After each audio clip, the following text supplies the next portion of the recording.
Hello students, आज हम लोग पढ़ेंगे। हमने लास्ट लेक्चर में फ्लक्स के बारे में पढ़ा था। आज हम लोग पढ़ेंगे गॉस लॉ। बट उसको पढ़ने से पहले थोड़ा सा मैं अभी तक हमने जो पार्ट में कवर किया था उसको थोड़ा सा डिस्कस करते हैं, देखते हैं क्या क्या हमने पढ़ा था अपने को। अब देखो, हमने इस टॉपिक की शुरुआत करी थी चार्ज से। जब इस टॉपिक शुरू करी थी क्या पढ़ा था? सबसे पहले हमने चार्ज पढ़ा था। चार्ज के बारे में पढ़ा था। चार्ज वो फंडामेंटल प्रॉपर्टी होता है किसी भी मैटर का जो क्या होता है, या तो उसका इलेक्ट्रिक नहीं तो मैग्नेटिक इफेक्ट शो करता है। जैसे हमने बोला था कि कहीं पे कुछ चीज न्यूट्रल्स होते हैं। न्यूट्रल्स होने का मीनिंग उसका कोई इफेक्ट नहीं होता है, आफ्टर मत या उसके बाद कोई इफेक्ट नहीं हो। तो चार्ज के फॉर्म में पढ़ा था कि it is the fundamental property. अब इसका सबसे बेसिक टर्म्स हमने दो चीज पढ़ा था, एक था प्लस चार्ज, दूसरा था माइनस चार्ज। हमने बोला था यहाँ पे एक्चुअली पार्टिकल जो होते हैं, आपने देखा था जो पार्टिकल होता है जो सबसे स्मॉलेस्ट होता है, 3 पार्ट में डिवाइड होता है। आप सबने पढ़ा होगा इसको। फर्स्ट होता है इलेक्ट्रॉन, प्रोटॉन और न्यूट्रॉन। ठीक है, अब देखो आपको समझ में आ रहा होगा, इलेक्ट्रॉन, प्रोटॉन और न्यूट्रॉन है। अब पता है कि इलेक्ट्रॉन के पास नेगेटिव चार्ज होता है, प्रोटॉन के पास पॉजिटिव चार्ज होता है, बट न्यूट्रॉन के पास कोई चार्ज नहीं होता है। तो इस टॉपिक का नाम ही था इलेक्ट्रोस्टैटिक। जब हम लोग से क्या करते हैं, चार्ज एट रेस्ट में। तो इस केस में न्यूट्रॉन के पास कोई चार्ज नहीं था, तो हमने इस चीज को एस्ट्रैक्ट कर दिया। एस्ट्रैक्ट करने का मतलब है कि हमने इस चीज को यहां से एलिमिनेट कर दिया। इसके बारे में हम नहीं पढ़ेंगे। हमने पढ़ा था चार्ज के दो टाइप होते हैं, जनरली प्लस एंड माइनस। अब प्लस माइनस करने का मतलब that is positive, proton and electron. Proton के पॉजिटिव चार्ज, इलेक्ट्रॉन के नेगेटिव चार्ज, ये हमने बेसिक फंडामेंटल्स प्रॉपर्टी देखी थी। चार्ज में हमने पढ़ा था जो कि इंपॉर्टेंट एस्पेक्ट्स था। चार्ज एक कंजर्व क्वांटिटी है और एक स्केलर क्वांटिटी भी होता है। फिर हमने पढ़ा था क्वांटाइजेशन ऑफ चार्ज, जो कि बहुत इंपॉर्टेंट था, Q is equal to plus minus n. याद रहेगा आपको। यहाँ पे एन क्या होता था? इंटीजर। एन क्या था? एक इंटीजर था। और आप सबको ये पता है, E is equal to 1.6 10 to the power minus 19 coulomb, and Q is the charge. फिर हमने पढ़ा था conservation of quantity charge, just Q initial is equal to Q final. तो जो चार्ज पहले होगा वो भी क्या होगा? बाद में होगा। तो हमने इतनी सारी प्रॉपर्टी चार्ज में, और सारी प्रॉपर्टी सब थी, उसको हमने पहले देखा था, बट मोटा मोटी इस टॉपिक को हमको पढ़ा था हमने। अब देखो, इसके बाद हमने दो तीन चीज पढ़ा था। Method of charging. Method of charging में कुछ नया नहीं था। 3 मेथड था। Method of friction, bye frictional method, conducting and induction method. Friction में जस्ट लाइक जब बॉडी कांटेक्ट में होता है वो हमने पढ़ा था। इंडक्शन में कनेक्शन से होता है। मान लो कोई बॉडी ये है और ये बी है, हमने क्या किया? कनेक्ट कर दिया। तो ए बी क्या होता है? चार्जिंग का प्रोसीजर फॉलो करता है। सिमिलरली इंडक्शन में इफेक्ट ऑफ, मान लो एक नॉन चार्जिंग एलिमेंट है ये, और हमने यहाँ एक चार्जिंग रॉड लेकर आए, तो क्या होगा? इसके आफ्टर मथ में विदाउट कनेक्शन क्या होता था? कोई टच नहीं होने के बावजूद इस पे चार्ज का ट्रांसफर होता था। That is the 3 method. Rubbing तो आपको पता ही है। हमने इस तीनों को डिस्कस किया था इन जनरली। इसके बाद हमने कूलम्स लॉ पे चर्चा करी थी। कूलम्स लॉ पे अगर आपको याद होगा सही से तो देखेंगे, कूलम्स लॉ हमने क्या क्या डिस्कस किया था। जब भी कोई दो ही पॉइंट स्टैटिक चार्ज क्या था, Q1 एंड Q2, यहां तक हमने चार्ज के बारे में पढ़ी थी। फिर हमने कूलम्स लॉ पे आया था। अगर किसी सर्टेन r डिस्टेंस पे एस्टेब्लिश होता है, जब r डिस्टेंस पे एस्टेब्लिश होता है, तो हमने बताया था फोर्स exerted between them। अब यहां पे एक रीजन है, this force is always attractive in nature। तो force is directly proportional to product of charge and inversely proportional to distance between का स्क्वायर। अब हमने देखा कि force directly proportional to product of charge and inversely proportional to distance का square. हमने एक नया सा कांस्टेंट लाया था, 1/4 pi epsilon naught Q1 Q2 by r square. ये चीज हमने वहां पढ़ी थी। फिर हमने कुछ बोला था इसको क्या करने का, इस सारे कहानी को के मान लो अपना क्या जाता है, के मानते अपने को, करेक्ट है। तो के का वैल्यू कितना था? 9 × 10⁹। हमने यूनिट और बाकी डायमेंशन सब डिस्कस किया था वहां पे, उसमें बीच में नहीं जाना है। फिर हमने यहाँ पे वेक्टर फॉर्म डिस्कस किया था। सुपरपोजिशन थोड़ा सा डिस्कस कर दे क्या होता है सुपरपोजिशन। यही बताया था कि मान लो किसी पॉइंट ये Q1 है, यहाँ से R1 पे Q2 है, फिर से R2 पे Q3 है, डॉट डॉट Qn है। जब हम लोग दो किसी पॉइंट चार्ज का फोर्स लिखेंगे वो क्या होता है, किसी थर्ड चार्ज के प्रेजेंस पे डिपेंड नहीं करता। तो मान लेते हैं this is F1, this is F2, तो लिखना हमारे लिए कोई टफ चीज नहीं है। F1 is equal to K Q12 by R1 square, F2 is equal to K Q1 Q3 by R2 square, dot dot dot so on. इसी तरह ये चलता रहेगा, इसमें कुछ नया नहीं था हमारे लिए। फिर हमने एक लास्ट इंपॉर्टेंट पॉइंट वही सी, जो भी होगा उसको क्या करेंगे, वाई वेक्टर एडिशन कर देंगे। सिंपल एडिशन नहीं, क्या करेंगे, वेक्टर एडिशन करेंगे। That is called F1 plus F2 plus F3। हमने यहाँ ही उतना पढ़ा, बेसिकली यही हमने पढ़ा था, बाकी डीप में हम लोग ओरिजिनल लेक्चर में देखेंगे। इसके बाद हमने पढ़ी थी, देखो हमने पढ़ा था इलेक्ट्रिक फील्ड। पता था कि इलेक्ट्रिक फील्ड क्या है एक्चुअली। इलेक्ट्रिक फील्ड एक इमेजिनरी लाइन होता है। अब मान लो हम क्या करते हैं, यहाँ पे कोई पॉजिटिव चार्ज रखते हैं, ठीक है। अब मैं आपको छोटा सा एग्जांपल दूं, अगर कोई मैग्नेट होता है, मान लो ये नॉर्थ पोल है, साउथ पोल है, ठीक है। यहां पर अगर हम कोई सा अगर आयरन का फॉइल लाते हैं तो उसके कैरेक्टरिस्टिक क्या होता है, वो इस मैग्नेट की ओर अट्रैक्ट होता है, इस मैग्नेट की ओर अट्रैक्ट होता है। ये हमको पता है, आयरन का कोई भी पार्टिकल होगा तो क्या करेगा, वो मैग्नेट की ओर अट्रैक्ट करेगा। बट इलेक्ट्रिक फील्ड में क्या होता है, जब भी कोई चार्ज पार्टिकल्स इस यूनिवर्स में, एक छोटा सा कंसेप्ट होता है अगर आप देखेंगे तो, मान लो कि इस यूनिवर्स में बोलता है कि 100% न्यूट्रल है, ऐसा कुछ नहीं है। कुछ न कुछ चार्ज पार्टिकल्स इस यूनिवर्स में होते हैं, because every matter made of electron, proton and neutron. हो सकता है समटाइम्स इलेक्ट्रॉन और प्रोटॉन आइडियली जीरो होता है या इक्वल होता है, उस समय वो पार्टिकल 100% न्यूट्रल होता है। बट इस यूनिवर्स में हम ये नहीं कह सकते कि किसी का चार्ज क्या होगा, अल्टीमेटली जीरो होगा। चार्ज क्या होता है, हमारे कंपैरिजन से बहुत कम होता है, डेट्स वाइज हम देख नहीं पाते। अब देखो यहाँ से एक चीज है, कोई बोलेगा सर अगर यहाँ से इस चीज को ये चीज अट्रैक्ट कर रही है तो कुछ अपने को दिख रहा है क्या, नहीं दिख रहा है। इसका मतलब ये इधर आ रहा है, ये भी इधर जा रहा है, ये भी इधर आ रहा है, ये भी इधर आ रहा है, ये भी इधर आ रहा है, नहीं दिख रहा है। सिमिलरली जब कोई चार्ज प्रेजेंट होता है, जब कोई चार्ज प्रेजेंट होता है तो वहां पे क्या होता है, फील्ड्स जनरेट होता है। जैसे हमने बताया था कि मान लो, आपको याद होगा ये चीज, पॉजिटिव चार्ज से क्या होता है, लाइंस ओरिजिनेट होता है, और नेगेटिव चार्ज में क्या होता है, टर्मिनेट होता है। लेकिन हमें ये नहीं दिखता, हमें ये नहीं दिखता। बट ये शो क्या करता है, that is the direction of the force और फील्ड। तो इलेक्ट्रिक फील्ड को अगर हम लोग मैथमेटिकली देखें, ये तो होता क्या है, इमेजिनरी होता है, जिससे हम लोग क्या करते हैं, इलेक्ट्रिक फील्ड को शो कर सकते हैं। बट मैथमेटिकली हमने क्या बताया था कि मान लो ये कोई पॉइंट P है और यहाँ पे कोई पॉइंट Q0 है। इस पॉइंट P पे अगर R डिस्टेंस पे ये होगा, अगर ये R डिस्टेंस पे होगा तो due to this Q0 charge, हमने क्या बताया कि कोई ना कोई फील्ड फोर्स यहाँ पे एक्सपीरियंस करेगा। दैट एक्सपीरियंस फोर्स को हम लोग क्या बोलते हैं, अपने को इलेक्ट्रिक फील्ड बोलते हैं। अब देखो अगर Q चार्ज है तो हमने क्या बताया था, एक नया सा, चलो इसको Q ले लो, क्योंकि एक Q0 कंसेप्ट याद होगा, टेस्ट चार्ज याद है आपको, हमने क्या बोला था इसको, टेस्ट चार्ज। इसको टेस्ट चार्ज ही बोलते हैं, नहीं तो यूनिट पॉजिटिव चार्ज ही बोलते हैं। इसको यूनिट पॉजिटिव चार्ज ही बोलते हैं।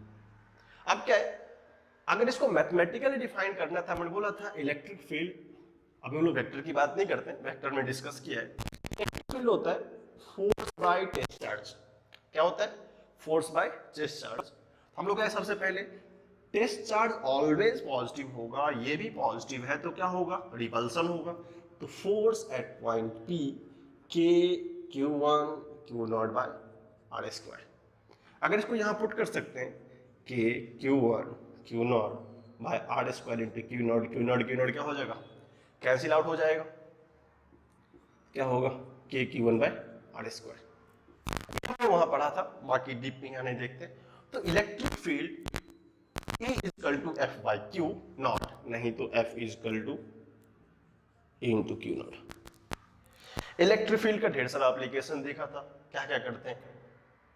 फिर हमने इसका एक वर्चुअल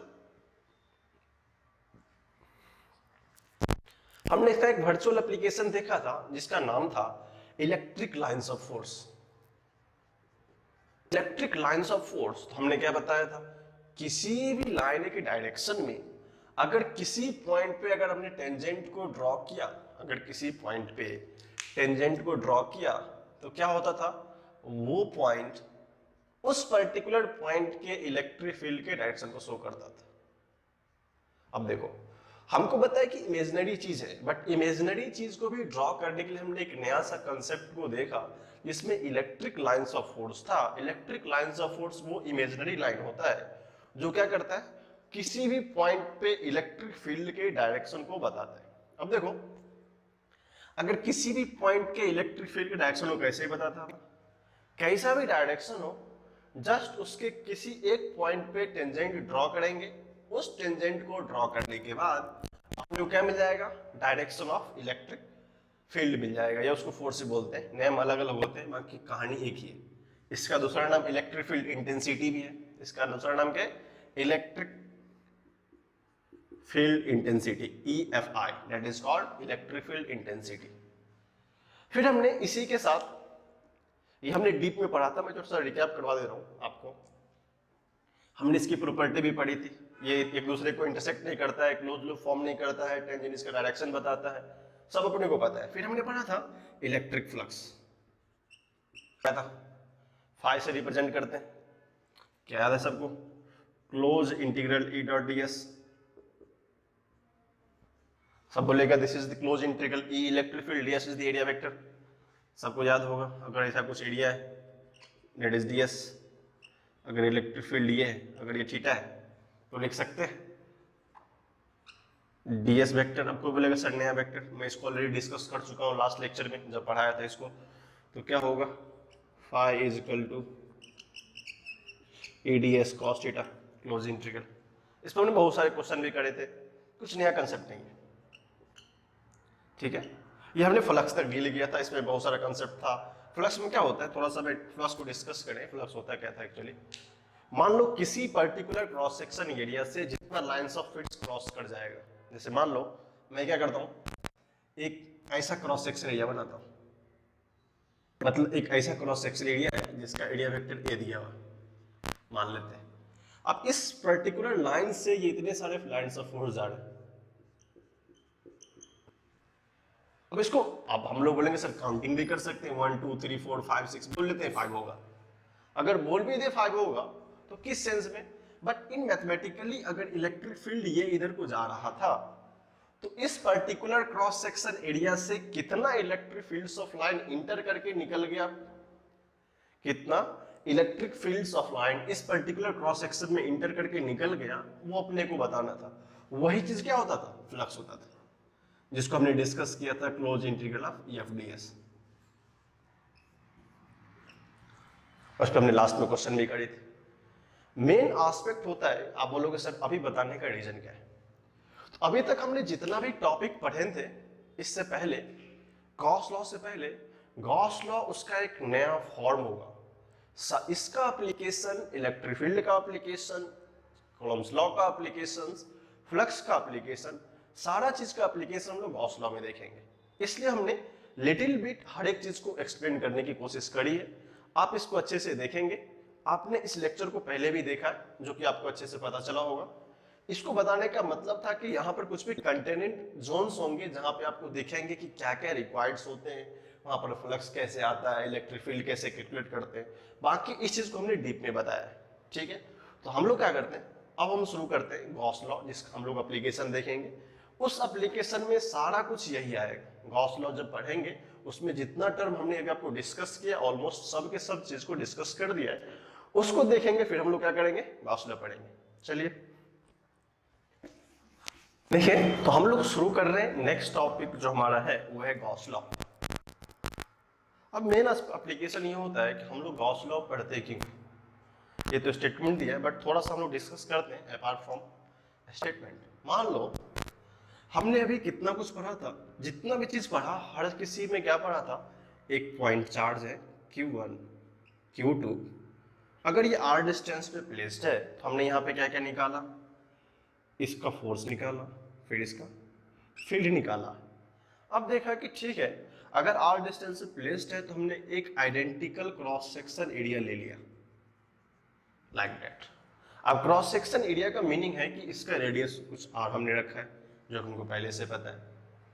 अब आर रेडियस है, इस पर्टिकुलर इंटर रेडियस से जितना भी लाइंस ऑफ फ्लक्स इंटर करेंगे बाहर जाएंगे, ये हमने लिखा था। डिपेंड करता है चार्ज का कैरेक्टर क्या है, चार्ज पॉजिटिव है या नेगेटिव। हमने जब ये पढ़ा था आपको याद होगा, पॉजिटिव चार्ज और नेगेटिव चार्ज का इलेक्ट्रिक फील्ड सप्लाइन तो क्या बताया था, ये कुछ इस तरह के वेवर शो करता है, आप ये देखेंगे इस तरह का कैरेक्टर देखा था। अगर वो दोनों सेम चार्ज था तो रिपल्सिव नेचर को फॉलो करता था, बट अगर वो अल्टरनेट चार्ज था प्लस या माइनस तो क्या होता था, एक दूसरे को अट्रैक्ट करता था। हमने बहुत सारे ऐसा फील्ड की कहानी देखी थी, सब क्या करता था, अट्रैक्ट करता था, ठीक है। यहां सब क्या होगा, ऑरिजिनेट होगा और इस पॉइंट पे टर्मिनेट करेगा। इस चीज को हमने देखा था, बट अभी तक हमने कभी भी किसी क्रॉस सेक्शन की बात नहीं करी। जैसे मान लो अगर हमने फ्लक्स में बात करी थी एरिया की, फ्लक्स में बात करी थी एरिया की, अपने को क्या दिया रहता था, सिंपल सी बात थी, इलेक्ट्रिक फील्ड दिया है सर्टेन वेक्टर फॉर्म में, उसका एरिया भी दिया होता था सर्टेन वेक्टर फॉर्म में, या तो स्क्वायर होगा, इलिप्स होगा, सर्किल होगा, वो एक नोन क्वांटिटी हुआ करती थी। अभी तक हमने डिफरेंट डिफरेंट शेप के कंटेंट को डिवाइड नहीं किया, उसको बताया नहीं। अब देखो अगर हम लोग बात करें मैटर की, तो मैटर का पार्टिकल का ऐसा थोड़ी है कि स्क्वायर ही रहेगा या सर्किल ही रहेगा या फिर रेक्टेंगल ही रहेगा, ऐसा कुछ कंडीशन नहीं है। या तो हो सकता है वो लाइन चार्ज भी हो, ये लाइन है, ऐसा कुछ प्लेट भी हो सकता है, मतलब कोई शेप डेफिनेट नहीं होता। अगर हम लोग बात करें कि ये भी एक सिलिंड्रिकल पार्ट है, इसमें भी हो सकता है, तो सिलिंड्रिकल पार्ट में अगर कुछ कंटेन करता है चार्ज, हमने डिस्कस किया था लेमडा, आपको याद होगा लेमडा क्या बताया था हमने, चार्ज पर लेंथ। अब पर यूनिट लेंथ अगर ये एल लेंथ का चार्ज अगर छोटे छोटे क्रॉस सेक्शन में इसको डिवाइड करते थे तो हमको इंटीग्रेशन फॉलो करना पड़ता था। हमने वहां पे बहुत बड़ा बड़ा इंटीग्रेशन देखा था, आपको अगर याद होगा मैक्सिमम मिनिमा केस में कितना बड़ा बड़ा इंटीग्रेशन में लेक्चर 5-6 लेक्चर में देखा था। अब देखो उस इंटीग्रेशन को सॉल्व करने के लिए अब क्या होता है, हमने तो टफ चीज पढ़ा कि कितना बड़ा इंटीग्रेशन था, इस पर्टिकुलर का एरिया का लेंथ कैसे निकालेंगे, ये कैसे आएगा, ये प्रॉब्लम है, इसका एरिया में कैसे क्रॉस सेक्शन लेंगे, हमने पढ़ाया था dx लेने का, dx से dq लेने का, बहुत प्रॉब्लम होता था उसमें। इसलिए ये जो गॉस लॉ है इस सारे प्रॉब्लम का सॉल्यूशन है, और सॉल्यूशन इतना आसान है कि आप बोलोगे सर तो फिर आपने ये क्यों पढ़ा है, बिकॉज एंट्रेंस एग्जाम में इसका एक अपना इंपॉर्टेंस है। एंट्रेंस एग्जाम होता है वहां पे इसका एक अपना इंपॉर्टेंट होता है, ये भी एंट्रेंस एग्जाम के पार्ट होते हैं, बट मोर लाइकली जो गॉस लॉ का पार्ट होगा वो भी कभी कभी एंट्रेंस में आता है, बिकॉज वो बहुत आसान होता है। बोलोगे इलेक्ट्रोस्टैटिक फर्स्ट पार्ट में तो टफ लग रहा था, इंटीग्रेशन था, डिफरेंशिएशन था, लिमिट चार्ज था, वो चार्ज था, ये चार्ज था, बट इन गॉस लॉ में इस सारे क्वेश्चन के सॉल्यूशन मिल जाएंगे अपने को किसी भी तरह का शेप। अब जैसे मान लो आपको मैं बोलूं कि ये है एक एरिया, क्या ये इसका कोई शेप ही नहीं है, ये हम डीए बोल दिए, अब कैसे निकालेंगे डीए बताओ, किसी को आता है तो एरिया तो सर्किल का पता है पाई आर स्क्वायर, रेक्टेंगल का साइड ए होगा तो ए स्क्वायर, अगर सॉरी स्क्वायर का रेक्टेंगल होगा तो एल इंटू बी, ये आ जाएगा। अब मैं तुमको बोलूं ये एक है, इसका एरिया निकालो, तो हमारे लिए बहुत टफ होगा, इसका एरिया कैसे निकालेंगे, हमने अभी तक मैथमेटिक्स ऐसा कुछ देखा ही नहीं है, ऐसा कुछ किसी ने देखा है क्या, नहीं देखा होगा आपने, इसका एरिया कैसे निकालेंगे। अब कोई बोलेगा सर चार्ज तो उसमें भी होगा, ऐसा थोड़ी कहना कि सिर्फ इसके पास ही चार्ज होगा, इसके पास नहीं हो सकता, नहीं, तो चार्ज किसी भी सरफेस पे होगा, जब भी कर्व लीनियर सरफेस होगा या भी नॉन फॉर्म, इससे क्या होता है, इस एसिमेट्रिक फॉर्म बोलते हैं। एसिमेट्रिक का मीनिंग होता है कि जिसका कुछ न कोई भी शेप नहीं होता है, विदाउट शेप, उस फॉर्म में, क्योंकि क्वेश्चन वहां भी होता है ना, वो देख अपने को लगता है कि एरिया नहीं पता कैसे फ्लक्स आएगा, फ्लक्स नहीं पता कैसे फील्ड आएगा, फील्ड नहीं पता कैसे आएगा, वो प्रॉब्लम हो जाएगा, ठीक है। तो इस फॉर्म को रिजॉल्व करने के लिए गॉस लॉ है, ठीक है। आई होप आपको आइडिया लग गया होगा कि हम लोग क्यों गॉस लॉ पढ़ रहे हैं और क्यों रिक्वायरमेंट है? क्योंकि हर चीज का आइडिया नहीं पता होता है, फ्लक्स निकालने के लिए अपने को उतना कंटेंट करना पड़ता है। तो चलिए हम लोग देखते हैं क्या होता है गॉस लॉ। स्टेटमेंट देखेंगे, बहुत मजेदार है। स्टेटमेंट ये कि the total flux that is phi, याद रखेंगे इसको हम लोग फाई नेटिव बोल सकते हैं टोटल फ्लक्स को, प्रॉब्लम नहीं। The total flux link through a close surface area, याद है क्लोज सरफेस एरिया का मतलब क्या होता है? इसको हम लोग क्लोज सरफेस एरिया नहीं बोलते। अगर क्लोज सरफेस एरिया की बात हो, शेप कैसा भी हो, starting point and point must be joint, तो इसका मीनिंग क्या होता है? क्लोज सरफेस एरिया, जो कि आपको याद होगा वहां पे। इसका मीनिंग भी होता है क्लोज इंटीग्रल। इसका मीनिंग भी क्या होता है? Closed integral. ये साइन शो करता है एरिया क्या है? क्लोज है। तो एक दूसरे के मीनिंग को टच करते चलेंगे। इज 1/ε0, सबको पता है 1/ε of times of the charge enclosed by the closed surface। 1/ε0 उसका किसका टाइम होगा? इनक्लोज का मतलब होता है कि जो भी क्रॉस सेक्शन उसके इनसाइड में जितने चार्ज को क्लोज कर लेगी, उसके इनसाइड में जितने चार्ज को क्लोज कर लेगी, किसके द्वारा? उस क्लोज सरफेस के द्वारा, दैट इज क्लोज सरफेस। ठीक है, enclose by the close surface. इस क्लोज सरफेस का दूसरा नाम होता है गॉसियन सरफेस, जो कि बुक में इनफ्रीक्वेंटली लिखा होता है। गॉसियन सरफेस मतलब क्या होता है? ऑलरेडी क्लोज सरफेस होता है, वो लिखा होता है बुक में, आप देखेंगे। ठीक है, करेक्ट है। अब देखो क्लोज सरफेस में गॉसियन सरफेस होगा। अब ये तो हमको लैंग्वेज पता चला sir, total flux link with close surface is 1/ε0 times of total charge enclosed by the closed surface that is Gaussian surface. बस मैथमेटिक्स में से क्या एप्लीकेशन है? हमने क्या बोला था? टोटल फ्लक्स, चलो मान लिया फाई। अब फाई क्या पढ़ा था पहले, याद है? E dot D S, very important point. आपको गॉस लॉ का सबसे वेरी इंपॉर्टेंट लाइन है E dot D S. Close integral का मीनिंग होता है surface should be close. E dot D S is equal to Q in by epsilon naught. अब देखो कोई बोलेगा व्हाट इज क्यू इन, इसको बोलते हैं इनक्लोज चार्ज। बोलेगा सर क्या लैंग्वेज में फंसा रहे हो अपने को? जो भी चार्ज इस डब्बे के अंदर में होगा, करेक्ट ना? इसको गोला घेरा देख रहे हैं ना, गोला हो किसी भी शेप का हो, इनक्लोज का मतलब है कि उसके इनसाइड का होने का। अब देखो लैंग्वेज में फंसने का नहीं, करेक्ट ना? ये लिखा है इनक्लोज सरफेस का मतलब जो भी सरफेस क्लोज होगा उसके इनसाइड में रहने वाले चार्ज को क्या बोलना है? कि इनक्लोज। कहानी खत्म। बाय एप्सिलॉन नॉट, ये हमारी पुरानी दोस्ती है इससे, हमने इसको बहुत पहले भी देखा है, याद ही होगा। तो हमको यहां से सबसे एक इंपॉर्टेंट टर्म आया। अगर आपको गॉस लॉ को इन लॉन्ग टर्म रिमेंबर रखना है तो क्या करेंगे? इस फॉर्म को याद रखेंगे। इससे सारा फ्लक्स और गॉस लॉ का एप्लीकेशन हो जाएगा। आप बिलीव नहीं करोगे, 60% क्वेश्चन जो कि हम लोग पढ़ेंगे आफ्टर दैट इलेक्ट्रोस्टैटिक में, सारा यही कवर करेगा। अप्रॉक्स 60% क्वेश्चन यही कवर करेगा। इसलिए इस फॉर्म को अच्छे से याद रखेंगे। इसको मैं एक बार और रीड कर देता हूं। Total flux phi is equal to close integral of E dot D S, that is dot vector वाला, करेक्ट है। Q enclosed that is called Q enclosed by epsilon naught. रट लो इसको, याद रखने का, इसको हमेशा याद रखेंगे। अब देखो थोड़ा सा रूल्स होता है कि ठीक है भाई बताओ तो सही कहां पे रूल चलेगा। हमने एक दो बात लिखा है। This law is suitable for symmetrical charge distribution. ये भी कभी कभी क्वेश्चन में आ जाते हैं। जब भी कोई भी चार्ज सिमेट्रिकली डिस्ट्रीब्यूट होगा, सिमेट्रिकली डिस्ट्रीब्यूट मतलब होता है ये शेप सिमेट्री नहीं होना चाहिए, क्या होना चाहिए?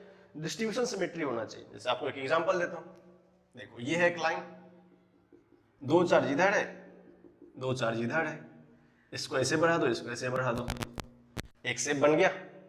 और सिमेट्रिकली मतलब क्या होगा? इस पर्टिकुलर लाइन के इधर भी 2 है, इस पर्टिकुलर लाइन के इधर भी 2 है, चार्ज इक्वल है। दूसरा एग्जांपल देखो, मान लो ये सर्किल है, हमने हाफ सर्किल में चार्ज रखा Q1, इसमें रखा Q2। अब बोल दिया Q1 is equal to Q2। अब चार्ज तो इक्वल है, बट हमने क्या पढ़ा था? डिस्ट्रीब्यूशन का meaning 3 type of distribution. First linear charge distribution, second surface charge distribution जिसको हम लोग एरिया डिस्ट्रीब्यूशन बोलते थे, थर्ड क्या था? Volume charge distribution. इस तीनों का डिस्ट्रीब्यूशन जहां भी सिमेट्रिक होगा, शेप कुछ भी हो, आंख मूंद के ये फॉर्मूला लगा देना। एप्लीकेशन देखेंगे हम लोग आगे कैसे कैसे करते हैं। तो जहां भी सिमेट्रिक होगा, symmetrical charge distribution, very important point, छोटे छोटे एग्जाम में, मेंशंस में, सॉरी नीटूट में आ जाएंगे कि ये गॉस लॉ कहां पे वैलिड होता है, सिमेट्रिक में, अनसिमेट्रिक में, नन ऑफ दी, चाहे दोनों में। तो पता क्या चलेगा अपने को, सिमेट्रिकल चार्ज डिस्ट्रीब्यूशन में सिर्फ गॉस लॉ को अप्लाई करते हैं। अब सिमेट्रिक का मतलब हम लोग आगे देखेंगे क्या क्या उसका एप्लीकेशन होता है। नेक्स्ट लाइन है, and valid for all vector fields obeying the inverse squared law. मैं इसकी चर्चा कर चुका हूं। Inverse squared law little bit अगर आपको रिमेम्बरेंस होगा इनवर्स स्क्वायर्ड लॉ के बारे में, तो हमने बताया था, हम लोग चर्चा कर लेते हैं, चर्चा ऑन इनवर्स स्क्वायर्ड लॉ हम इसे बता चुके हैं आपको।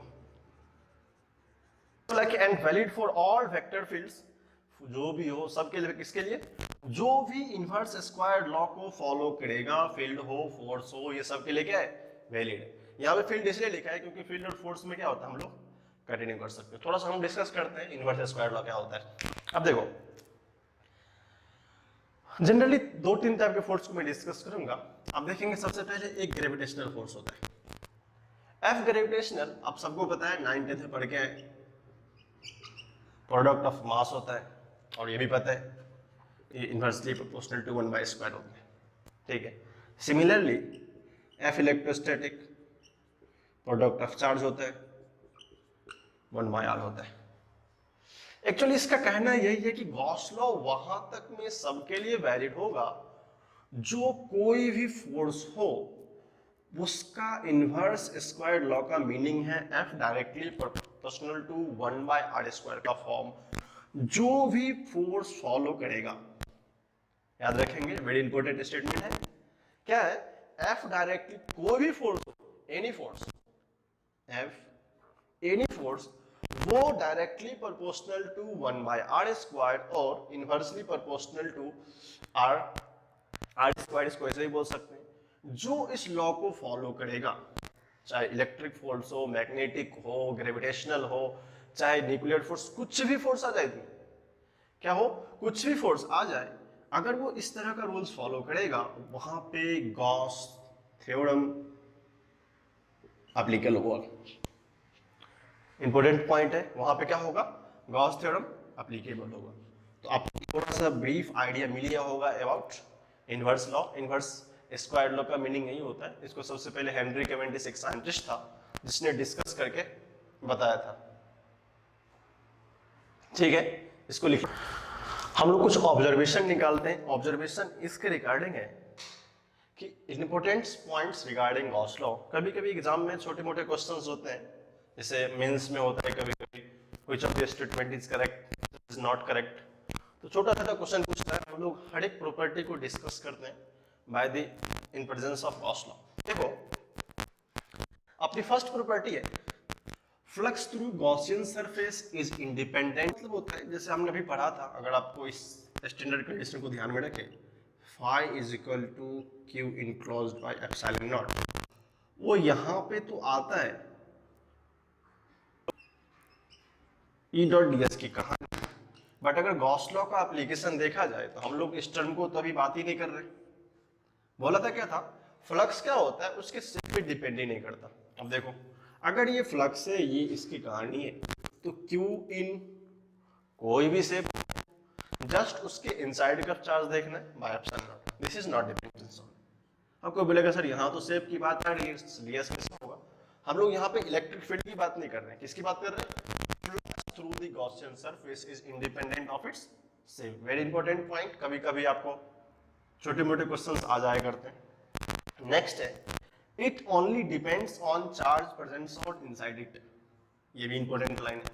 वो क्या डिपेंड करता है कि कोई भी स्पेस हो, जैसे मान लो अपनी बात किया यहाँ पे Q1 है, ठीक है, अगर बोलेगा इस पर्टिकुलर लाइन में कितना फ्लक्स होगा, तो डिपेंड करता है कि इसके इनसाइड में कितना चार्ज प्रेजेंट है। अगर Q in is equal to Q1 हो जाए, क्योंकि क्या है, Q मतलब क्या होता है, enclosed line where Q in is equal to Q1 होगा, इन दैट सेंस बोल सकते हैं कि ये डिपेंड नहीं करता है।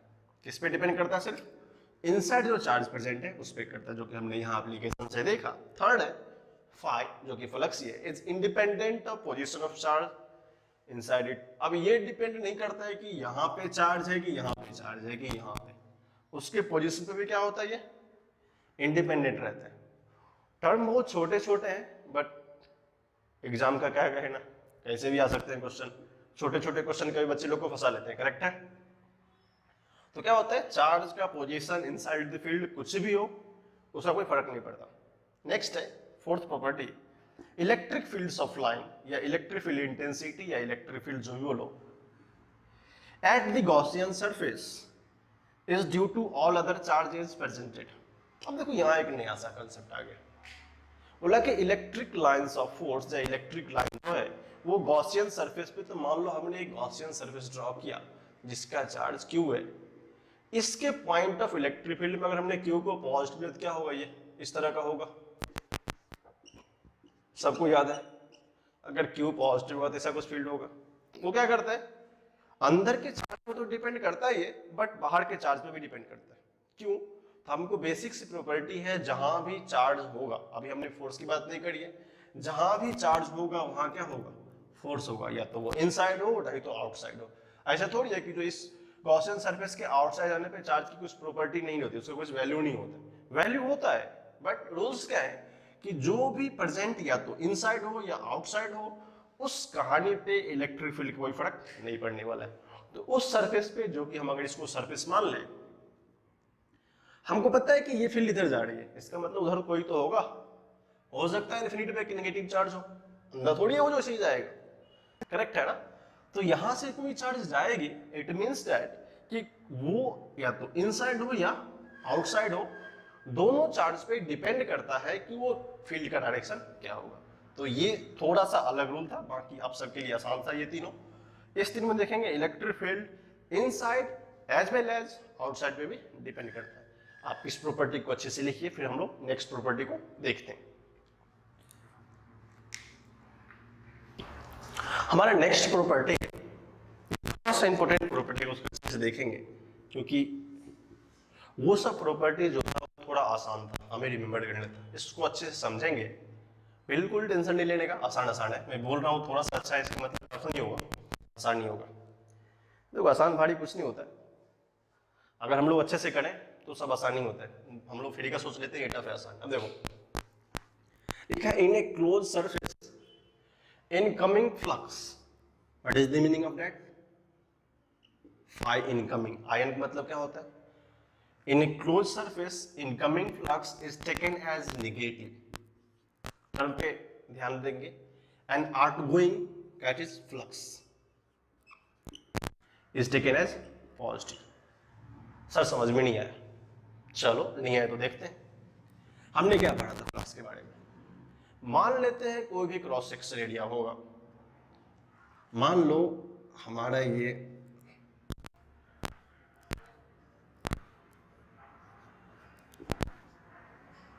करेक्ट है,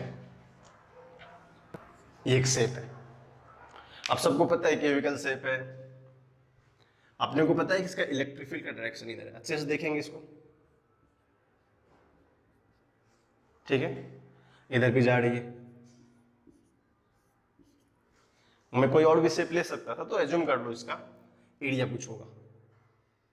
जनरली एरिया तो 6a² होता है क्यूब का, लेकिन ये कहानी हम लोग अभी नहीं करेंगे क्योंकि वो वैल्यूज कुछ लेने देने नहीं। मान लेते इसका एरिया a है, area is equal to s मान लो। अब देखो इसने क्या बोला है कि इनकमिंग फ्लक्स, अगर ये क्यूब है, क्यूब के शेप का कुछ होगा ऐसा, तो इस पर्टिकुलर पार्ट से इलेक्ट्रिक फील्ड इंटर करेगा। और जब इस पर्टिकुलर पार्ट से इलेक्ट्रिक फील्ड इंटर करेगा, जैसे मान लो इसकी हम लोग एग्जांपल देते हैं, अगर इलेक्ट्रिक फील्ड इधर जा रहा है, इधर जाएगा और इधर निकल जाएगा, तो इसकी बात करें हम लोग, सबसे पहले क्या करते हैं, एक एरिया बनाते हैं।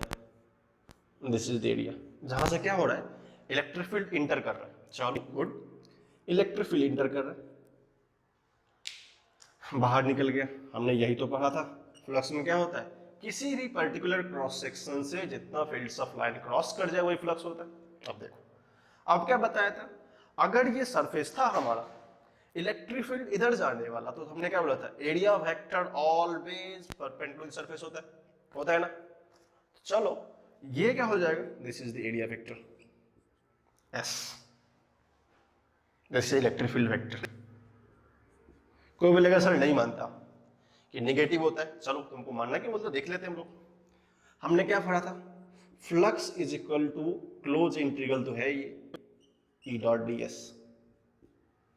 अब देखो ई डॉट डी एस तो कुछ होगा, मान लेते हैं उसको हम क्या सकते हैं ई D S cos theta, correct है। तो हम लोग मान लेते हैं इसका इलेक्ट्रिक फील्ड ही होगा, एस एरिया होगा, कॉस थीटा होगा।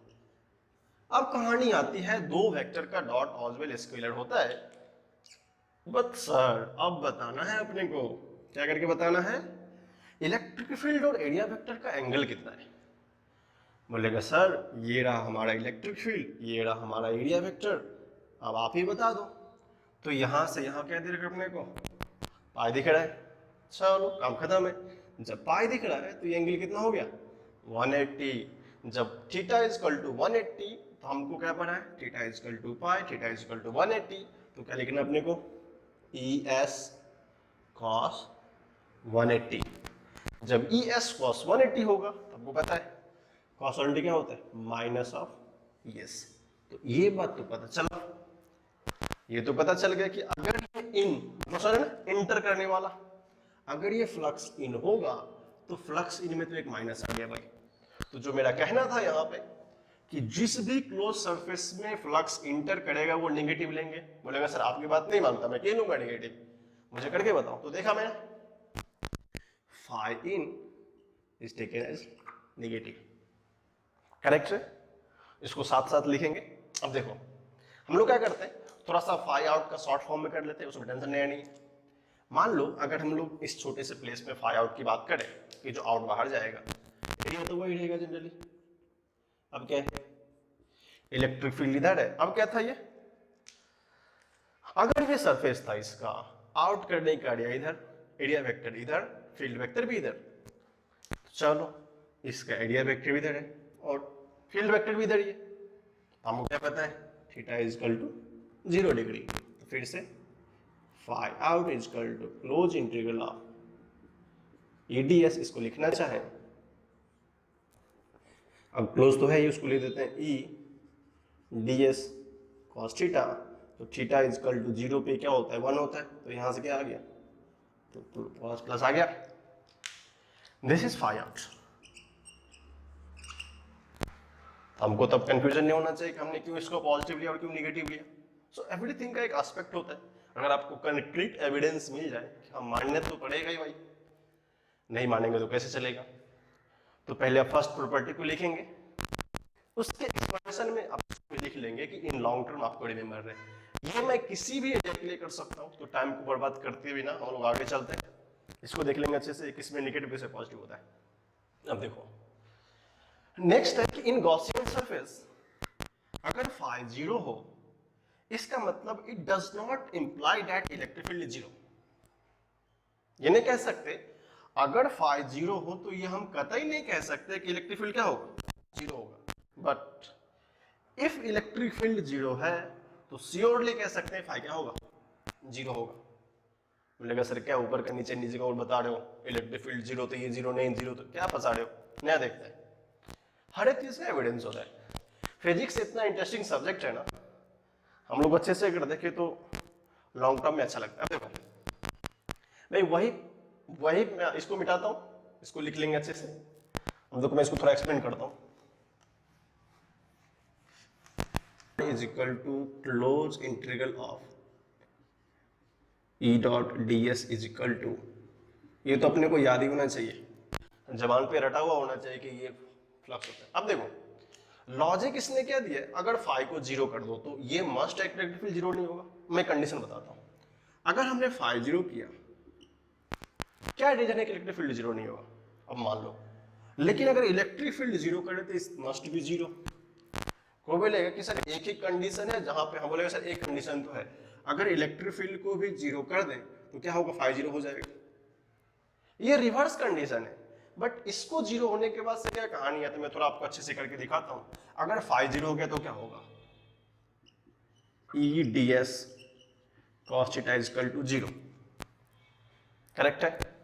तो क्या हो जाएगा, cos theta is equal to 0, तो theta is equal to 90 degree.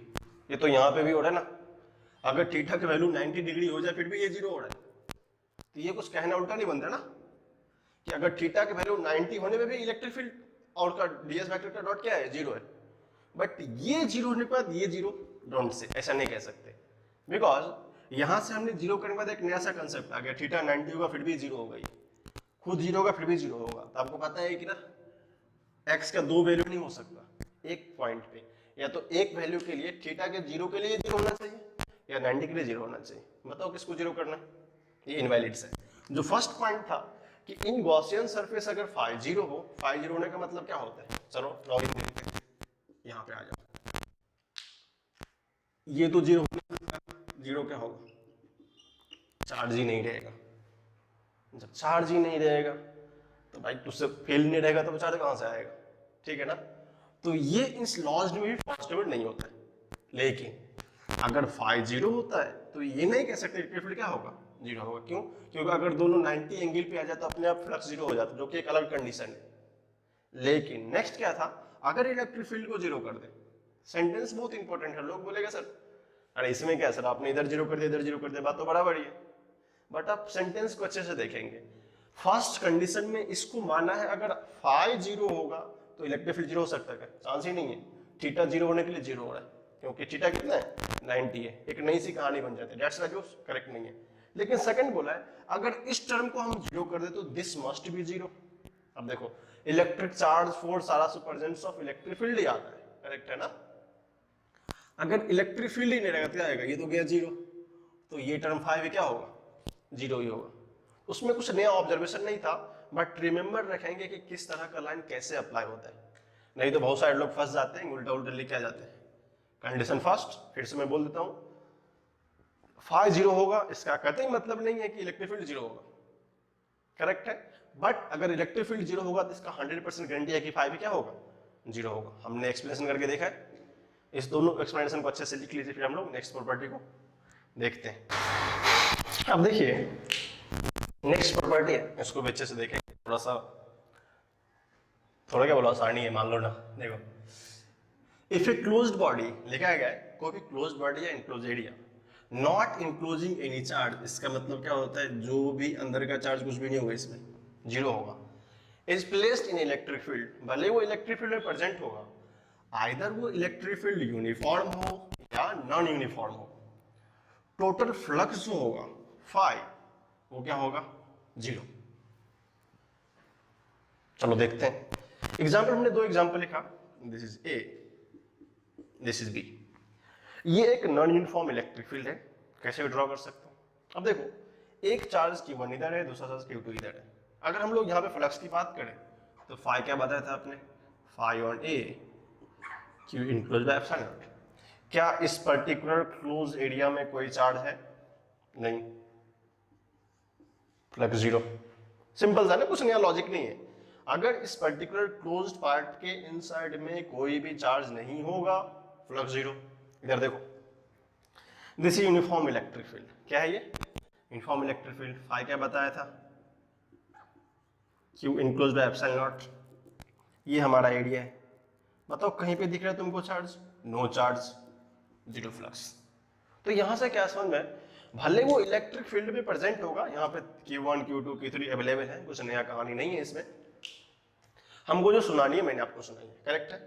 Vector A, sorry example A example B में देखा कि इलेक्ट्रिक फील्ड या तो यूनिफॉर्म हो या नॉन यूनिफॉर्म हो, जो भी शेप में दिया हो, अगर उस पर्टिकुलर क्रॉस सेक्शन एरिया जो कि क्लोज्ड होगा, अगर कोई फ्लक्स फॉलो नहीं करेगा, कोई चार्ज इनसाइड नहीं रखेगा, फ्लक्स क्या होगा, 0 होगा।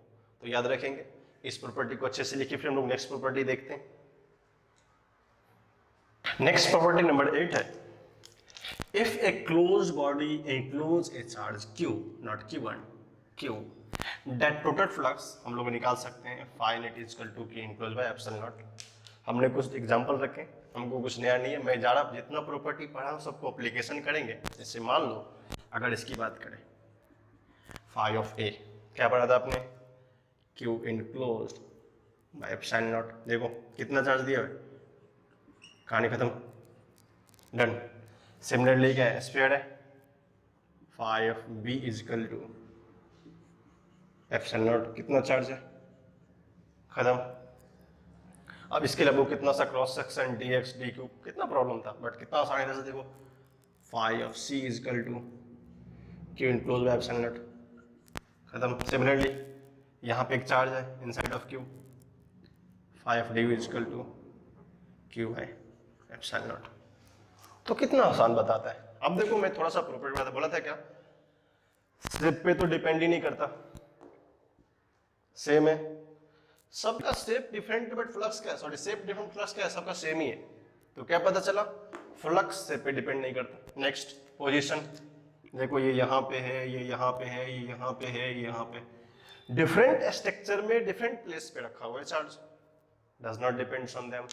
तो लास्टली हमने जो भी प्रॉपर्टी पढ़ा है, flux of 1, flux of 2, flux of 3, flux of 4, ये क्या करता है, कैसा भी शेप हो जस्ट उसकी प्रॉपर्टी फॉलो होनी चाहिए। जब प्रॉपर्टी फॉलो होगी तो अपने को लगेगा नहीं नया ही यार, कुछ पुराना नहीं है, छोटा सा चीज है। अगर इसको हम लोग उस मेथड से करते तो यहाँ पे जाके dx लो, याद है कितना मेहनत करना था, dx जाके dx काटो, फिर k q इंटीग्रेशन करो, वेयर इज दिस लिमिट को पता ही नहीं चलता अपने को, ठीक है। तो this is the beauty of Gauss law. I hope आप इसको अच्छे समझ में आया होगा, इसको लिखिए अच्छे से, फिर हम लोग नेक्स्ट चीज देखते हैं। हमने ढेर सारा प्रोस्पेक्टिवल एस्पेक्ट पढ़ा था गॉस लॉ का, लेकिन अभी हम लोग क्वेश्चन करने के समय बहुत सारे मैथमेटिकल पार्ट आते हैं। This note is very important, यह नोट बहुत ही महत्वपूर्ण है क्वेश्चन पॉइंट ऑफ व्यू से।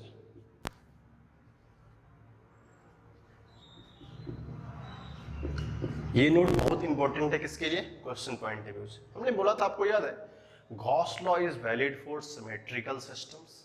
अब देखो, in case of symmetrical closed body with charge q at center, flux link through half of its will be 1/2 of epsilon naught, जो कि याद होगा q half क्या हो जाएगा, q/2 epsilon naught। बोलेगा समझ में नहीं है, चलो कोई बात, एग्जांपल से देखते हैं।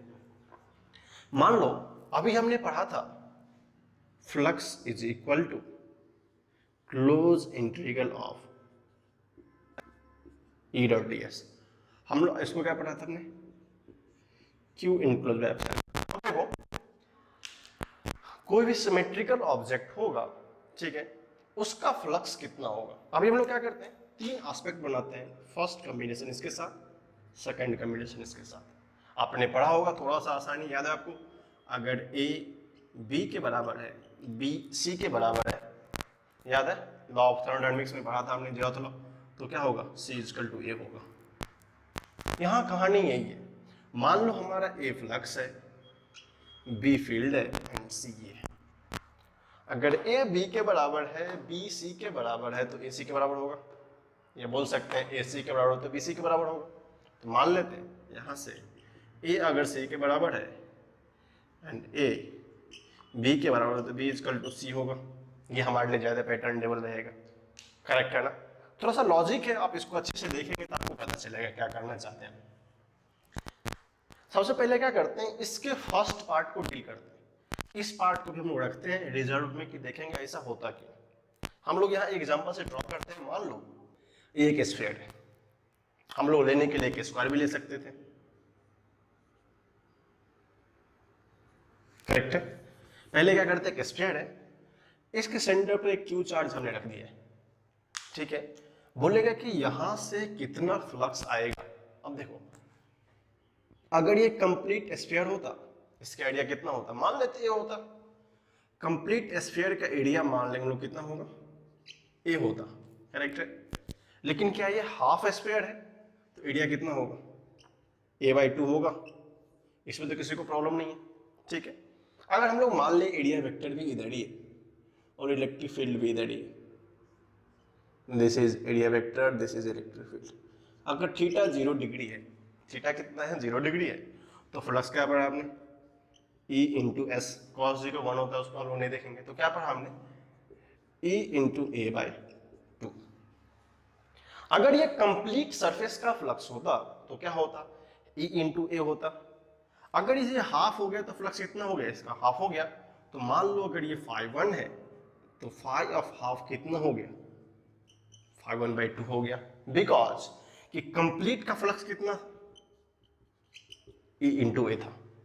अगर ये फाई ऑफ हाफ φ1/2 हो गया तो क्या यहां से लिख सकते हैं 1/2 ऑफ फाई इलेक्ट्रिक फील्ड। हम लोग बहुत सारे एग्जांपल देखेंगे, उसको लिख सकते हैं। जब ये फ्लक्स हाफ होगा तो ए बी के इक्वल है, ए सी के इक्वल है और ए बी के, तो बी इक्वल टू सी हो जाएगा। That's why Q equal to 1/2। ये एक एग्जांपल था। सेकंड एग्जांपल आप एक स्क्वायर का ले लो। मान लो एक कंप्लीट स्क्वायर है, ठीक है। हमने क्या किया, हाफ पार्ट से कट कर दिया और इसके सेंटर पे एक चार्ज रख दिया। हम लोग को भी ले सकते हैं, सिमेट्रिकल स्क्वायर में क्या होता है, सिमेट्रिक होता है। इसका इलेक्ट्रिक फील्ड ये है और एरिया वेक्टर भी ये है।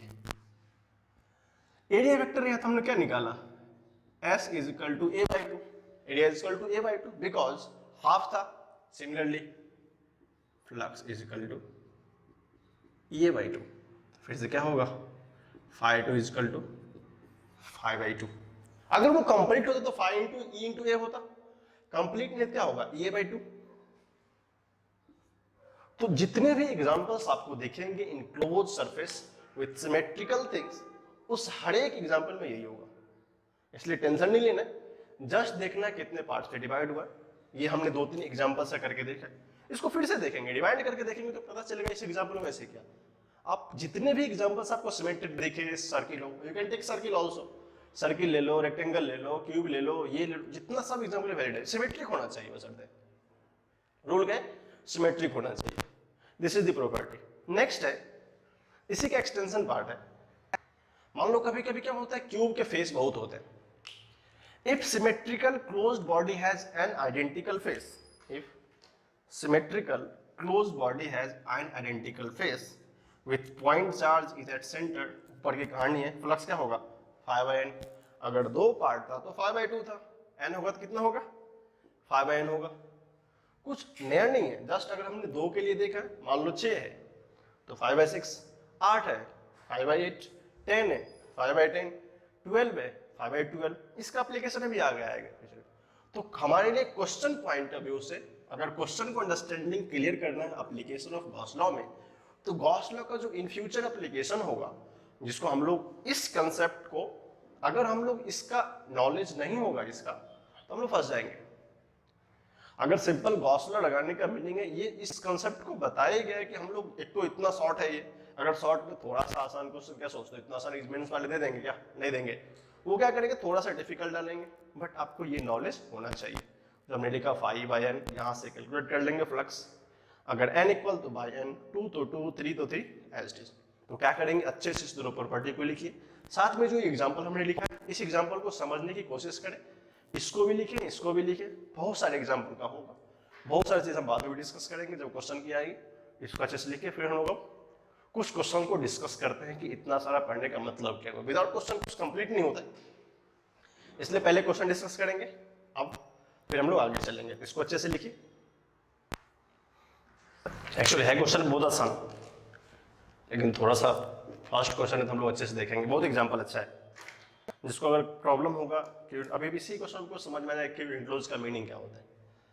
क्या बोला है कि write the equation of Gauss law. पहले लिख लेते हैं, चलो इक्वेशन क्या गॉस लॉ का, phi is equal to close integral of E dot D S is equal to, ये तो कुछ है, अब 3 चीज दिया हुआ है। एक है सरफेस 1, सेकेंड है सरफेस 2, यहां मान लेते हैं सरफेस 3। अब देखो सरफेस 1 के रेड वाला है, अगर हमको इसके लिए लिखना है गॉस लॉ तो क्या करें, मान लेते हैं फाई ऑफ S1 कितना होगा, क्लोज, जस्ट हमको स्टेटमेंट लिखना है तो सब कुछ लिखना चाहिए। अब कहानी थी क्यों इनक्लोज्ड की, कैलकुलेशन करते हैं अपने लोग। सबसे पहले S1 में कीवर्ड इनक्लोज होगा कितना।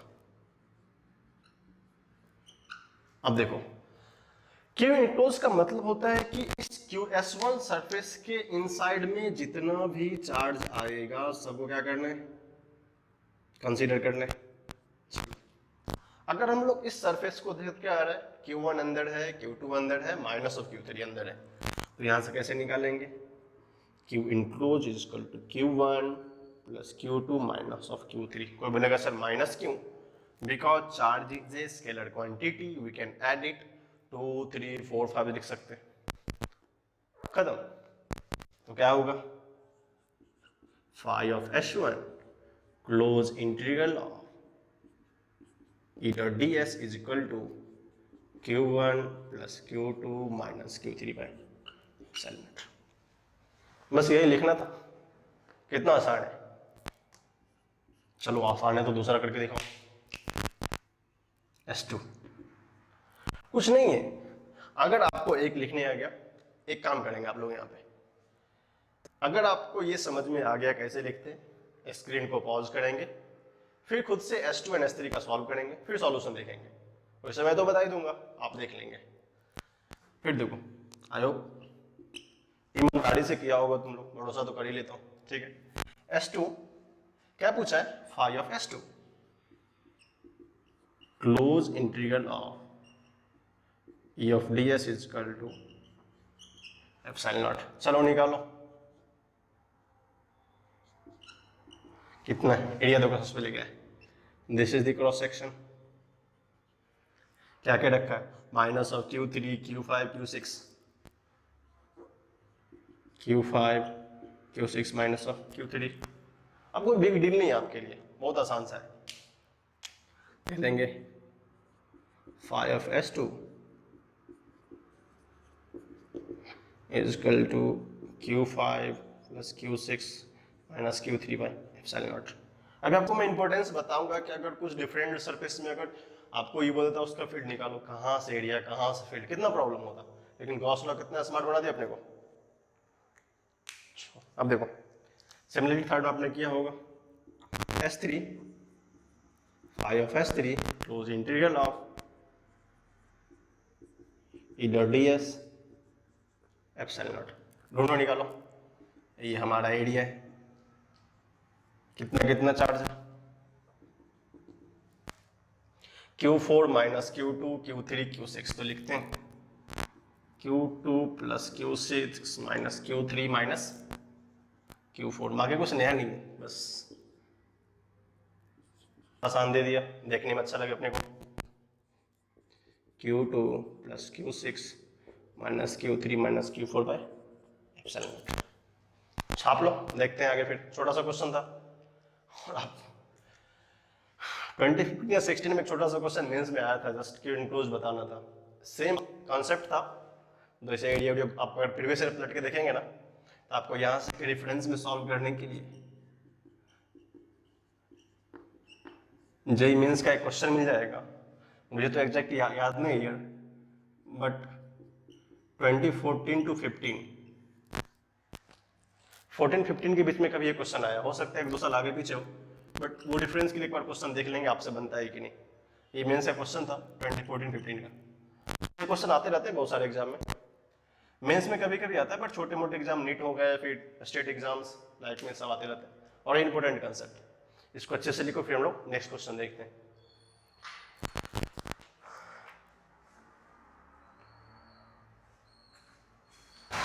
तो ये बहुत छोटा सा क्वेश्चन है, बच्चों वाला है, बट फिर भी बताता हूँ। देखो क्या पूछा है, if flux through surface S1 is pi, मतलब क्या दिया हुआ है, flux of S1 is pi, then find flux through S2।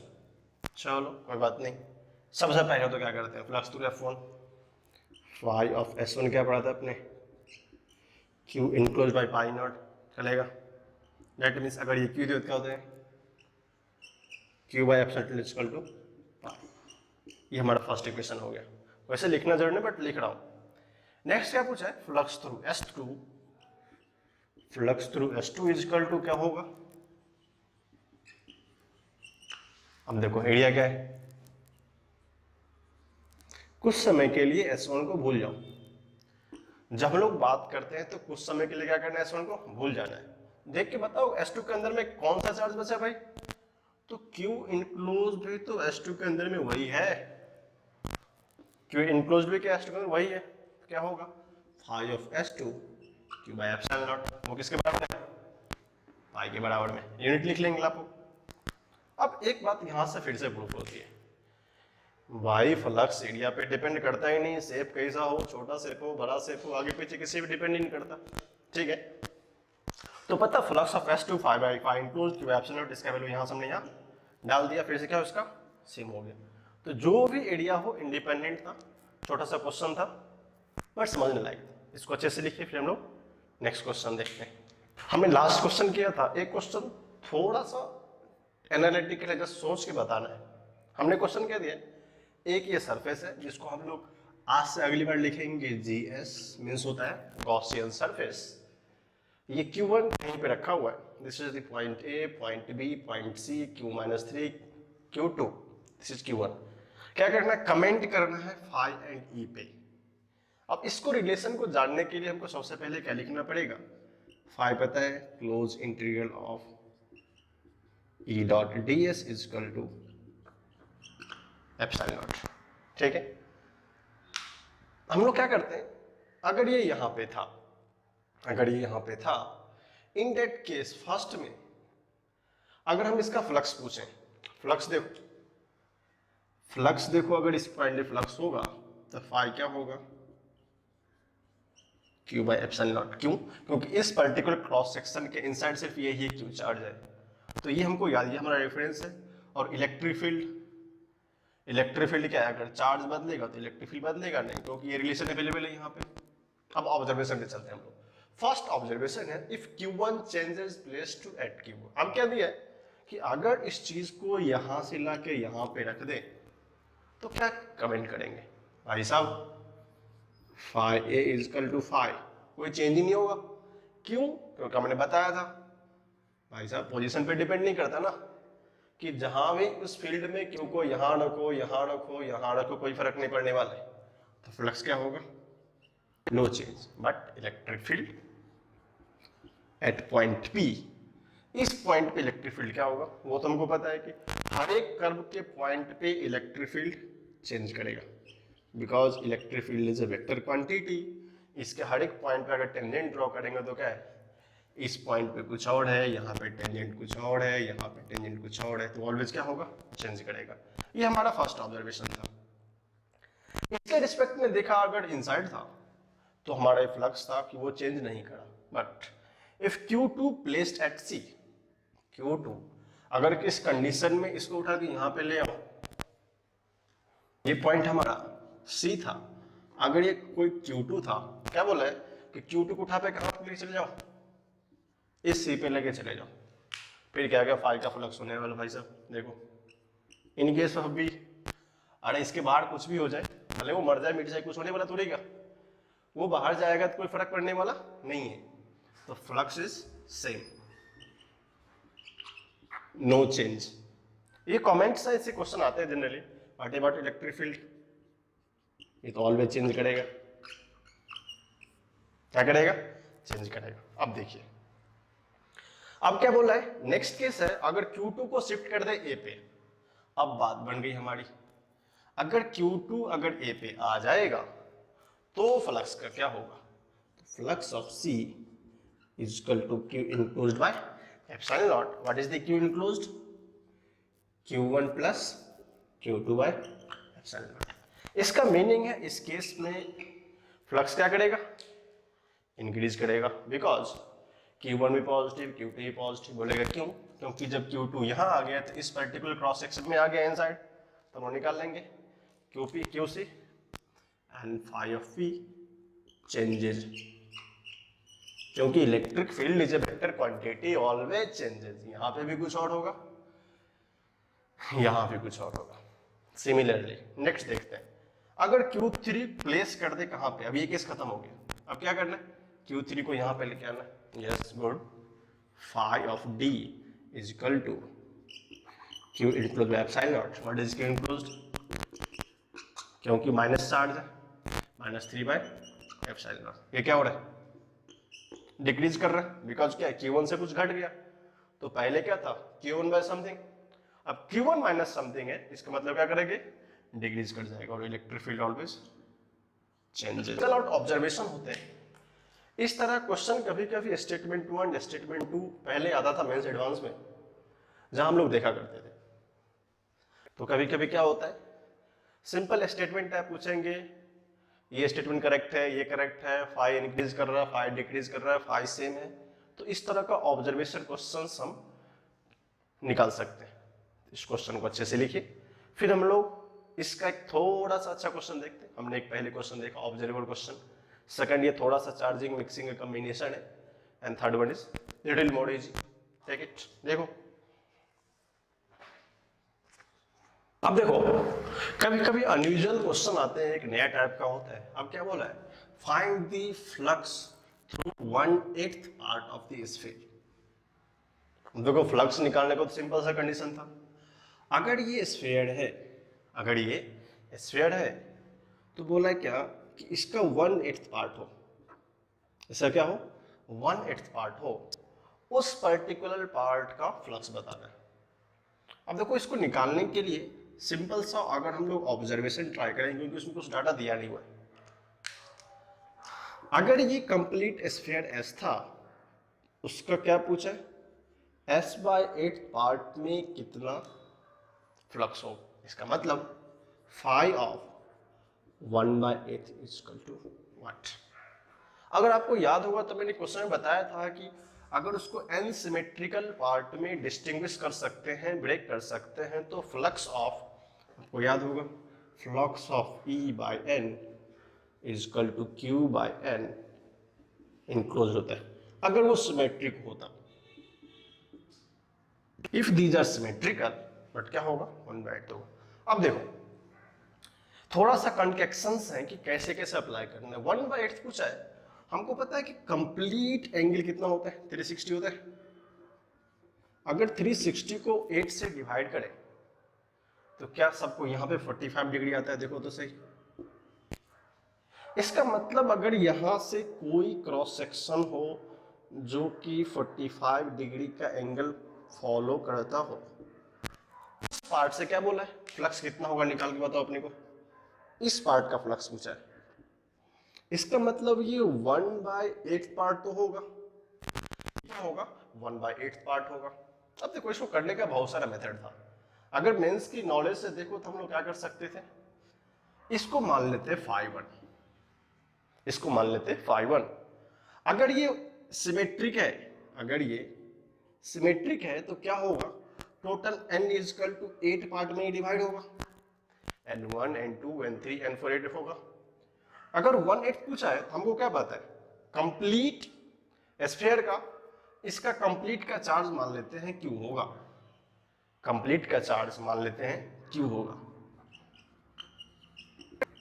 इसको 2-3 तरीके सोच सकते हैं, बट मैं बता देता हूं दोनों आप देखेंगे। अगर कंप्लीट का चार्ज Q होगा, अगर ये स्फीयर है तो निकालते हैं 5 of complete is equal to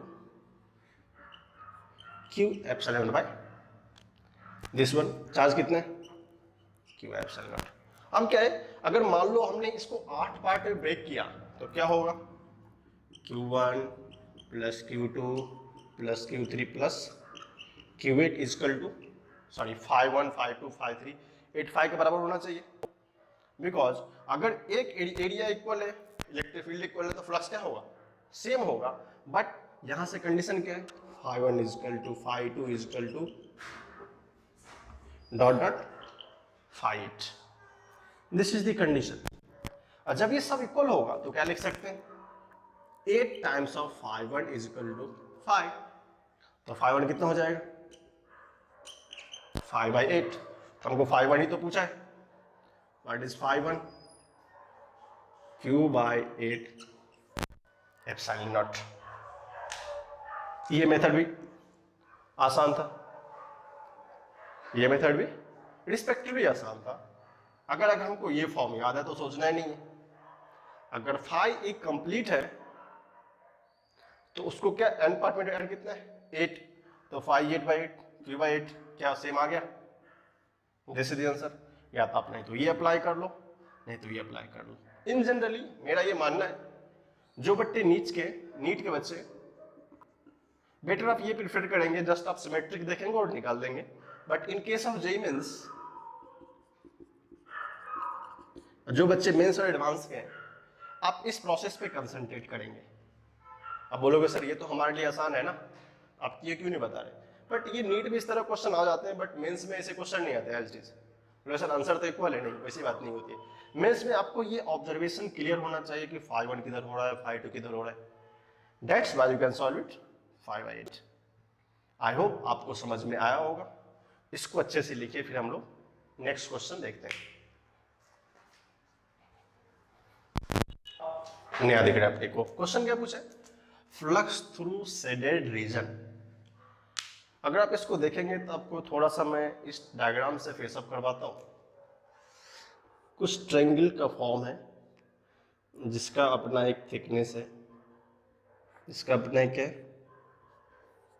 thickness भी है। ये थोड़ा सा एग्जैक्ट नहीं हो रहा है, बट वो क्या है, इन्वर्टेड फॉर्म में रखा हुआ है, जस्ट रेसिप्रोकल फॉर्म में। तो पूछा है कि इस पर्टिकुलर पार्ट का फ्लक्स कितना होगा। सबसे पहले एक रीजनेबल कॉज है कि जो कि जब भी उसका इंक्लाइंड पार्ट का एंगल कितना है, 60। अब देखो इस पॉइंट से सिमेट्री, इस पॉइंट सिमेट्री, हर एक पॉइंट पे सिमेट्री है, इसका मतलब सिमेट्रिकली फॉलो कर रहा है। चलो जब थीटा 60 है, हमने क्या बताया था, एन निकालने के लिए अगर कंप्लीट फॉर्म होगा, यहां पे 360 फॉर्म करेंगे। क्या करेंगे? 360। तो थीटा तो कंप्लीट कितना होगा, n is equal to 360/60, that is 6। इसका मतलब हमको पता चला कि इसको 6 पार्ट में ब्रेक कर सकते हैं। देखेंगे 1 part up, 1 part down, back part, ये 6 पार्ट में ब्रेक होगा। बट 6 पार्ट इसका अप फ्रंट का है। अगर हम लोग 3D स्ट्रक्चर में देखें इसको, तो एक पार्ट अप है, इसका डाउन होगा, इसका अप होगा, इसका डाउन होगा, इसका अप होगा, इसका डाउन होगा, इस पार्टिकल का सेफ होगा। तो 6 पार्ट में डिवाइड हुआ। इसका मतलब n का वैल्यू 6 है। इसका मतलब आपको बताया था कि लास्ट केस में अगर n इक्वल सिमेट्रिक पार्ट हो तो फ्लक्स क्या बताया था, phi of E by n। तो Q enclosed by epsilon naught into n। अब मान लेते कहीं पे चार्ज का Q दिया होगा, उसमें कुछ रीजन नहीं है, ठीक है। तो बोला कि उसके शेडेड पार्ट का बताओ। अब देखो अगर इसका 2 पार्ट था, अगर इसका 2 पार्ट होगा, 1 पार्ट अप 1 पार्ट डाउन, इसका मतलब ये क्या होगा, उसका खुद का हाफ होगा। तो 6 तो इसका एक इंडिविजुअल फॉर्म्स था, तो 6/n 1 2 3 4 6 पार्ट है, 6 का एक अपना बैक रीजन होगा, कितना होगा वो 12। तो दिस इज n1, तो n is equal to 2n। अब बोलो कैसे सर, क्योंकि हाफ ही पार्ट तो शेडेड है ना। जब हाफ पार्ट शेडेड है तो हाफ पार्ट क्या करना पड़ेगा, उसको उतना कम करना पड़ेगा। बोले सर 12 क्यों करना है? अगर π/6 होता तो सिंपल, पहले करके देखो सिंपल मेथड से, अगर πe/6 निकालना होता, Q/n ऑफ e, n का वैल्यू कितना होता, 6 होता। बट इसने क्या बोला है, सिर्फ शेडेड का निकालना है। शेडेड क्या है, वन साइडेड शेडेड है। तो वन साइड मतलब half of the shaded region, that's why क्या करना पड़ेगा, phi of the shaded region, इसको एफएस बोलते हैं, is equal to Q/12 epsilon naught. इस क्वेश्चन में बहुत लोगों को कंफ्यूजन होगा, सर ये 6 तो समझ में आया, फिर 12 कैसे हो गया। पहले हम लोग 6 पे कहानी डील कर लेते हैं। मान लो 6 होता तो Q/6 एप्सिलॉन नॉट होता, ये बात। अब देखना, अगर ये लिख सकते हैं, इन सेंस ऑफ दैट हमको शेडेड रीजन कहानी पूछिए, इस रीजन में कितना फ्लक्स होगा। अगर हम बात करें एक करंट ट्रायंगल की, ये 2D स्ट्रक्चर है, अगर हम लोग इसकी बात करते हो तो एक अप साइड भी होता है, डाउन भी होता है। इसको ऐसे क्या करो, ऐसा बना दो, इसका भी अप होगा, इसका डाउन होगा। अगर इस पार्ट को कंसीडर करेंगे 1, अगर इस पार्ट को 1 करेंगे तो एक अप वाला भी होगा जो कि अप से बाहर है, क्या उसका 2 होता है। तो अगर हमको किसी ने दिया है कि अप एंड डाउन मिलके 2 है, क्योंकि एंड कितना है 6 का है, तो क्या कंप्लीट कितना होगा, 1/2/2 होगा, एक 1 हो जाएगा। इसी तरह हमको यहाँ पे क्या दिया हुआ था, phi of n6, n1 is equal to आ गया था 360/60, दैट इज 6। लेकिन वो किसका था, इस शेडेड का दोनों साइड का था, बट पूछा क्या फ्रंट साइड से, तो क्या होगा, उसका हाफ कर देंगे, दैट इज Q/एप्सिलॉन नॉट। ऐसे बहुत सारे क्वेश्चन आएंगे। सो आज हमने जो देखा, इलेक्ट्रिक फ्लक्स का एप्लीकेशन गॉस लॉ में देखा, कुछ क्वेश्चन हमने देखे। अगले दिन जब आएंगे तो हम लोग इसका यहां से क्वेश्चन को थोड़ा सा एक लेवल अप करेंगे और अच्छे अच्छे क्वेश्चन करेंगे। अभी भी अच्छा ही क्वेश्चन था, बट थोड़ा सा और स्टैंडर्ड क्वेश्चन होगा, जो कि हमको पता चले कि हम लोग मेंस नीट की तैयारी कर रहे हैं, जो कि ऐसा क्वेश्चन तो आपने देखा नहीं वो प्रीवियस ईयर में। लेकिन ये बेसिक्स है, बिकॉज कोई भी क्वेश्चंस विदाउट बेसिक नहीं बनते। अगर आपका बेसिक ठीक रहेगा तो अच्छे क्वेश्चन बनेंगे, ठीक है। दैट्स वाई हम लोग बोल सकते हैं इस कंसेप्ट को सीखने के बाद हम लोग फिर क्या करेंगे, नेक्स्ट डे आएंगे। तब तक के लिए आप लोग को बहुत बहुत शुक्रिया।